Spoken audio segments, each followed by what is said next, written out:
Call 219 here, and we have a little bit of a product review. I was over at the old gun shop mulling around and quite find what I was looking for, but I did find this, and this is made by Fobus, and it's a holster. I think it's called the BRS Storm. Now this holster, it houses a lot of different guns that you can see on there, especially Beretta, tons of Berettas, whether it's the 92 Compact, the Rail Inox 9mm, but why I bought it is because the Smith & Wesson. I have an M&P Shield in 45 right here. So I was like, that's cool. Also houses some FN guns, some Browning guns, and I also have a G3 full size, so it should fit in there. Like I call these things the do-all holsters. They're hit or miss. Tuesday nights 9 o'clock sometimes, and you have to kind of watch out what you're doing from time to time. I talked to Fobus a long time ago. The video's on the channel. I think it's about what was that? The Taurus 85 Ultralight. And I bought a holster at a gun show. And I don't know if the guy switched the tags on it. Something. It's a gun show, man. You got to be careful there. But I thought it would fit that gun, but the fitting was just a tad bit tight. Even, there's some retention screws that I kind of loosened up.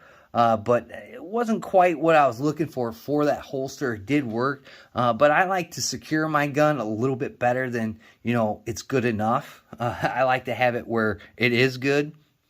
And Fobus came across that video, and they actually commented on it, and we talked back and forth quite often, and even talked to somebody that, I don't know, at that time worked there, and, maybe would have had something going. But it kind of went to the wayside. But still, I kind of enjoy Fobus holsters. They do the job. They're inexpensive, and they're made okay. They're not like high quality. But for my Smith & Wesson in 45, this gun, I had a holster for it, and it was a leather holster. And for people that are novice or new to guns, leather holsters, after time and time of wearing and taking it off and doing all the things you do, they kind of wear out. And this one was kind of crunching down because as the gun sat in there, and yes, the gun is clear. There's no ammunition in it.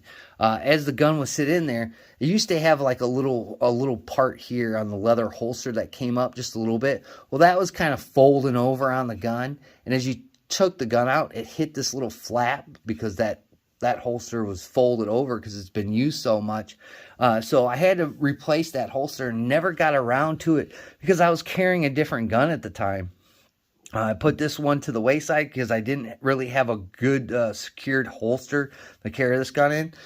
So I bought a different gun with a different holster, and I carried that gun forever. But I felt, for 2023, why don't we go back to carrying the old Smith & Wesson M&P Shield in 45. It's a really good concealable handgun, really thin. It is a single stack, but, 45 is everything. Pretty good sights on there. For what it was. I'm not sure if this is a Gen 1 or Gen 2. I think it might be a Gen 2, just by the scallops on it and then the really aggressive texture, but you can still see it's an older one with the hinge trigger. They've kind of gone away from that hinge trigger, which is good, because this trigger is not the greatest.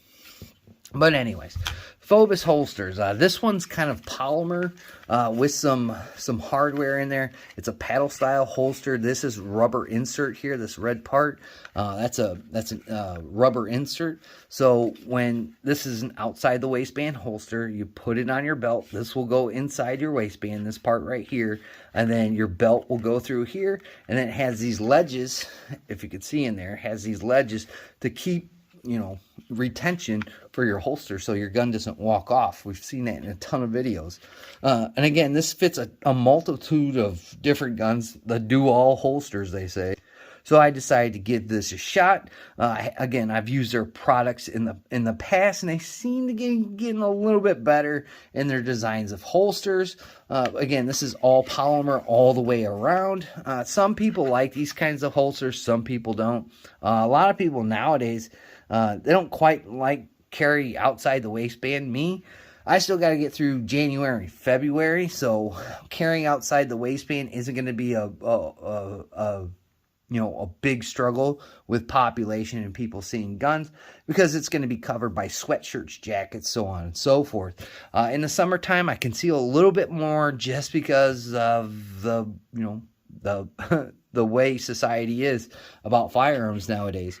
But I've carried paddle holsters for quite some time now, and I enjoy them. I like the outside the waistband ones too. They're a little bit more comfortable for me, especially driving.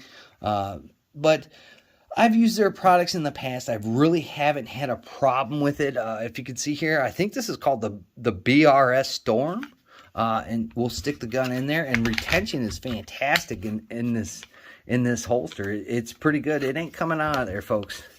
It ain't coming out of there. So retention is really good with this holster, which is something, if you're going to carry outside the waistband, I highly suggest, something with really good retention.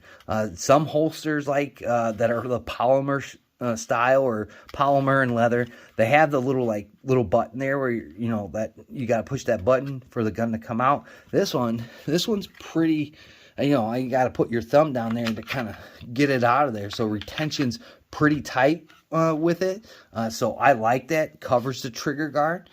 Really like that. You shouldn't look at holsters that cover your trigger guard. That way you don't have any NDs. But I don't have a real big problem with Fobus holsters. Some people think they're cheap. Which, you can get into the cheap brand. I think this was like $25, $26. So it's not too expensive. Good entry-level holster, if you're at the range or if you're shooting on private property. I always love to, carry outside the waistband on ranges and out in my backyard shooting. It just makes it a little bit more comfortable and convenient. So we'll give this a shot. I'll walk around with it for a couple of weeks, and then we'll come back and revisit it. But I'm pretty satisfied with Fobus holsters for the most part. Again, I did have that little trouble with that one way back in the day. But again, I talked to Fobus, and we had a little bit of a dialogue. And unfortunately, I ended up selling that ultralight to a buddy of mine because he was driving truck there for a while, and he needed something to kind of stash in his truck. But that gun was a pretty good gun as well. And the other holster that Fobus recommended, I went out and bought that, and it worked pretty good all around for what I needed to do. So some people don't like these holsters. Me, I don't quite have a problem with them. Again, you can get customized holsters. You can get different ones where it's Kydex on the front and then leather in the back, or vice versa, whatever floats your boat. But me, I think this is going to work well. I'm going to be able to carry my Shield in 45 again. Again, I haven't carried this gun and shoot. Let me see, at least a year and a half, 2 years. So it's been time. We'll get reacquainted as it goes in my pants, and I'll carry it around for a while, and then come back and we'll give a really, really full-end review of what I think about, what is this called again? The BRS Storm holster from the old people at Fobus. I'd like to thank my old and my new subscribers, just the people that zip through.